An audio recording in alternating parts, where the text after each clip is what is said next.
सिद्धार्थ कथा। सुनो सुनो सिद्धार्थ कथा। सत्य कथा, पुरुषार्थ कथा। सुनो सुनो सिद्धार्थ कथा। चढ़ते सूरज सा तेजवान वो कीर्तिमान, हुंकार भरे जब कूच करे, थर थर कांपे आसमान। वो राजपुत्र वो शूरवीर, पर्वत को भेद दे उसके तीर। शांति का स्रोत करुणा की धार, निर्झर झरे मन से अपार।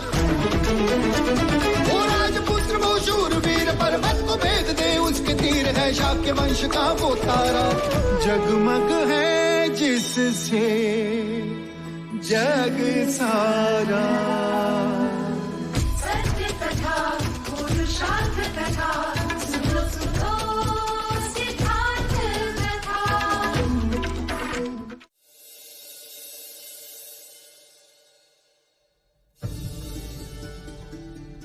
ये राजा द्रोणोदन, आपने हमारा देवदाह तो देख ही लिया। अब बताइए कि क्यों शाक्यों की राजधानी मानने से उसे विरोध किया जा रहा है। इस बात में कम है हमारा देवदाह आपके कपिलवस्तु से? भाग्य में, भाग्य की कमी। अर्थात आप हमारे देवदत्त के भाग्य को ही ले लीजिए। आयु में सिद्धार्थ से बड़ा है, शिक्षित, शूरवीर है, परंतु भाग्य से युवराज का पद तो सिद्धार्थ को ही मिला। क्या मैं अंदर आ सकती हूँ? आओ यशोधरा, आओ। ये सारे पकवान मैंने स्वयं अपने हाथों से बनाए हैं मजले मामा। उत्तम। महाराज, आपने यशोधरा को क्षमा करके हमारे हृदय का भार हल्का कर दिया। और बताइए, महाराज शुद्धोदन के पुत्र का परीक्षा में प्रदर्शन कैसा रहा? षड्यंत्र रच के विजयी हुए हैं युवराज। वैसे परीक्षा के पश्चात उन्होंने स्वयं को पूरे कपिलवस्तु के सामने डरपोक और रणछोड़ प्रमाणित कर दिया। वो कैसे? चीते का आखेट छोड़कर जंगल से बच्चे को उठाकर ले गए।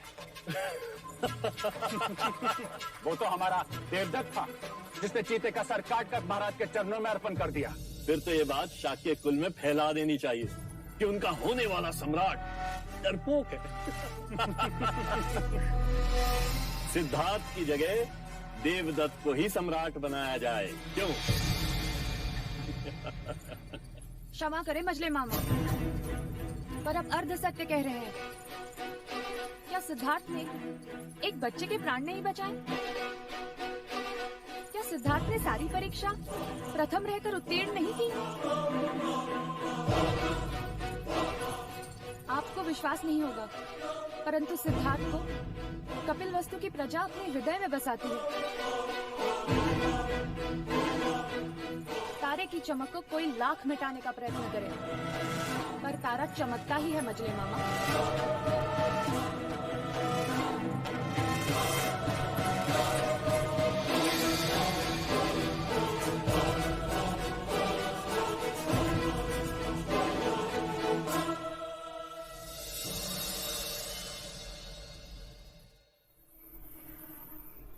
सिद्धार्थ, ये लो मेरी तलवार।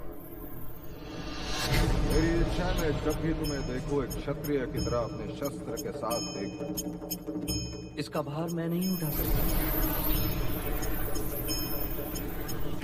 सिद्धार्थ की आचार्य कौंडिन्य के साथ घनिष्ठता बढ़ रही है। ये उन्हीं की संगत और शिक्षा का परिणाम है कि सिद्धार्थ ध्यान की तरफ आकर्षित हो रहे हैं।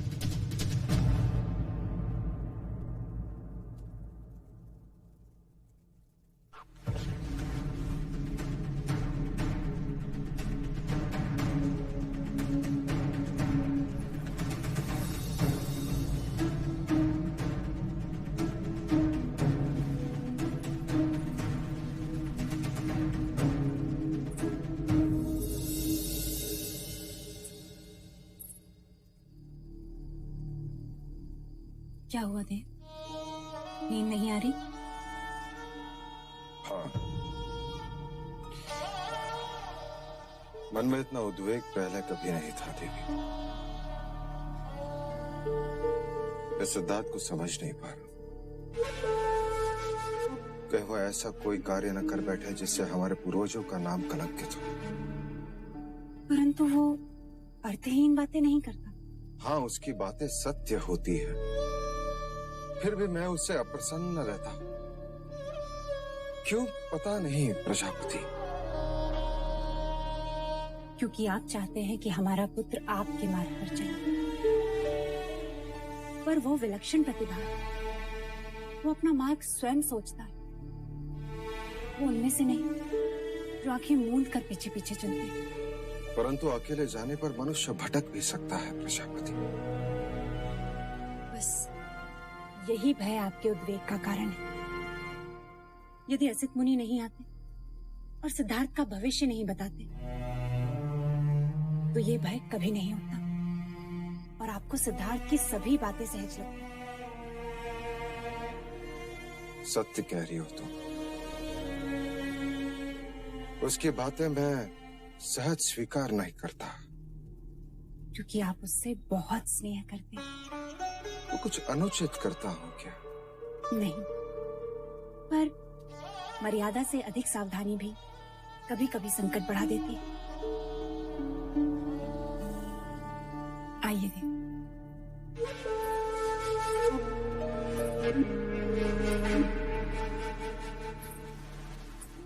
अब आप सो जाइए देव। देव, नींद से बड़ा मित्र नहीं और उद्वेग से बड़ा शत्रु नहीं। कुछ बातें ईश्वर पर भी छोड़ देनी चाहिए, वो सब ठीक करेगा। आइए।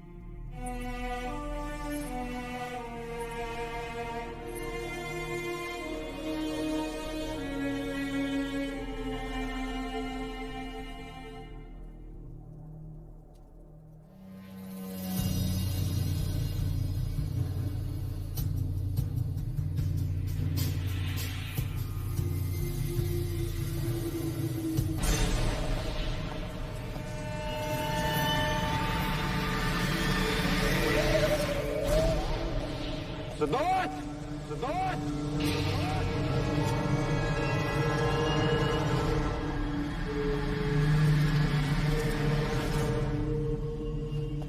सिद्धार्थ! सिद्धार्थ! सिद्धार्थ! सिद्धार्थ!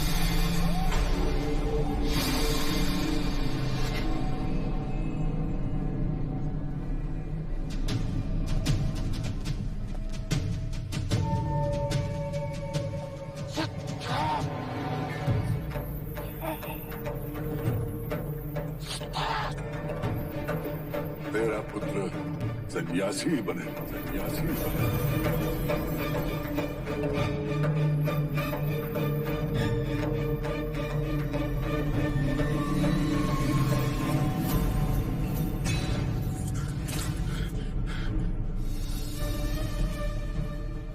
देव,